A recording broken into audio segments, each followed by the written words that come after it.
Beredar video viral pernikahan beda usia 14 tahun di media sosial, TikTok. Video tersebut diunggah oleh Jenny Puspitasari melalui akun TikTok @jennypuspita_11.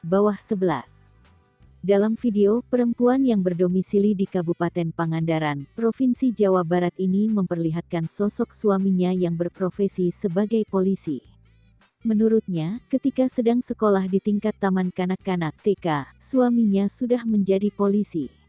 Meski berbeda usia belasan tahun, tak menghalangi cinta keduanya. 2004, aku masih TK, 2004 dia sudah jadi polisi.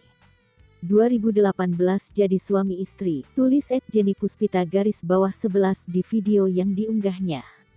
Kini, video yang diunggah Jenny Puspitasari mendapat banyak respons dan viral di TikTok. Jenny Puspitasari merupakan warga Pangandaran, Jawa Barat yang kini menjadi ibu rumah tangga. Dia menikah dengan suaminya yang selisih umurnya 14 tahun. Mereka menikah pada tanggal 20 Januari tahun 2018. Jenny Puspitasari mengatakan, ketika dirinya sekolah di bangku sekolah taman kanak-kanak (TK), suaminya yang bernama Ibsahmudin Al-Ma'arif sudah menjadi polisi.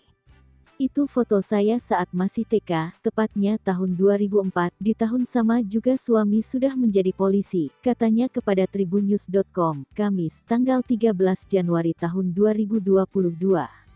Jenny mengaku, menemukan hal yang berbeda dari suaminya sehingga memutuskan untuk menikah. Rasanya saya menemukan sesuatu yang berbeda di diri suami saya yang tidak pernah aku temui di pria lain, ungkap perempuan yang berusia 24 tahun ini. Berdasarkan keterangan Jenny, dirinya bertemu sang suami pada tahun 2016. Pada waktu itu, ia telah lulus sekolah menengah atas (SMA). Hingga akhirnya memutuskan menikah pada tahun 2018.